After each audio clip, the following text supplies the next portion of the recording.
Everyone, and welcome back to the Crafty Yellow Camper. And today I want to show you this cute little note card size fancy fold card, and I'm going to be using the Friendly Hello stamp set.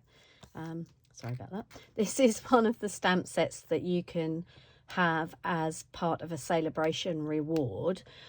This one actually comes with a pack of papers as well. And it is free. The stamp set and the papers are free with a £90 spend.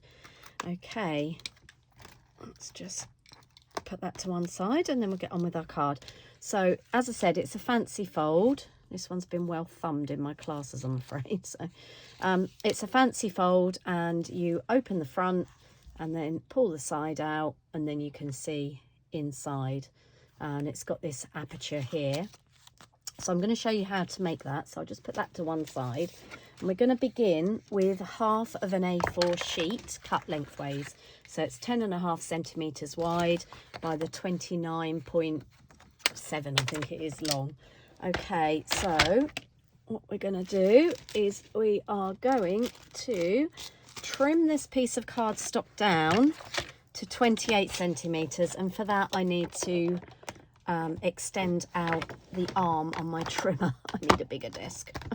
Sorry, I'm just having to move a bit of stuff around so the arm on my trimmer is out. Okay, and we're going to trim this down to 28 centimetres. Now the reason I've done this is to make working out the other dimensions a little bit easier.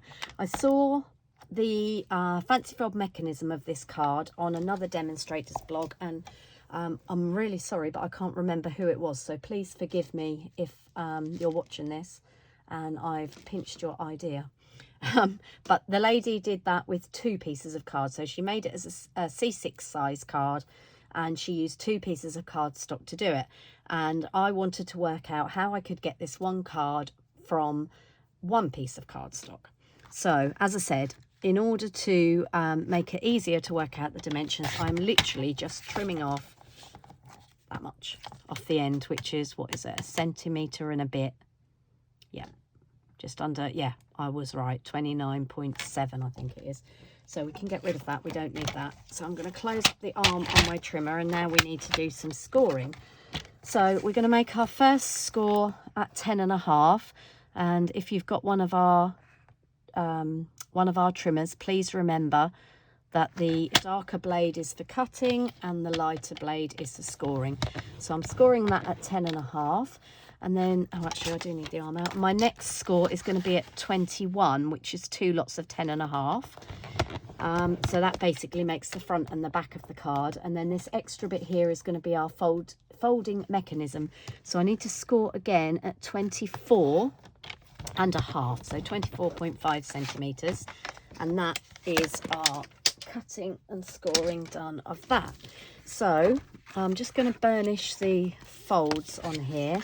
So we need that bit there, and the important thing with this card is that the front and back need to be level, and these 2 panels here need to be level. So we need a valley fold on that and a mountain fold on that, and you can see that they tuck in neatly into the inside of the card.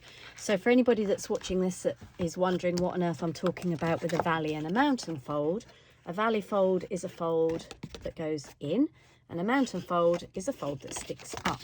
Okay, so what we need to do next on this card is we need to cut the aperture here that is in the middle of the card.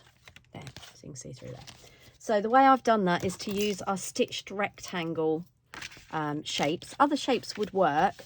You just need to make sure that you expose the edge of this through your aperture so that you can stick it back in again. It all will become clear.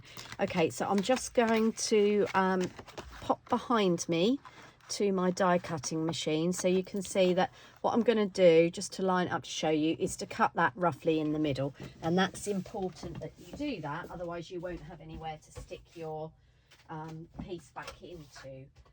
Okay, so excuse me if I just natter away while I'm doing this. Okay, so I'm just sliding this through our Stampin' Up cut and emboss machine, and you'll hear the clonks as it goes over the edges of the die on my machine. Okay, so I'm just going to take that out of there. Just a word of warning, I'm just going to hold this up and hopefully you can see, because I've got a lamp on. Do you see those two little squares there? That's because I'm not very efficient at cleaning off my trimmer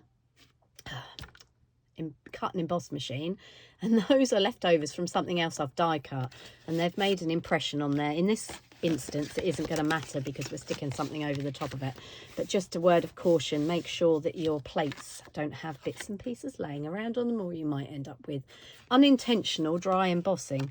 Okay, so that is that piece cut out there, and then I've gone with a smaller nesting die, and I have already cut, to save you having to listen to me cranking my die cut machine twice, somewhere I have cut a piece of white. Oh, here it is. So I've cut a piece of white with the next die down. Okay, as I said before, you could use other shapes. Sorry, I've just dropped a piece of cardstock on the floor and yanked the lead on my phone while I was bending them down to pick it up. You could use other shape dies, just obviously you have to check that when the aperture is cut, that there is a section here of this mechanism part exposed, because we're going to stick that back in. Okay, so what I'm going to do now, I'm just going to bring in the stamp set.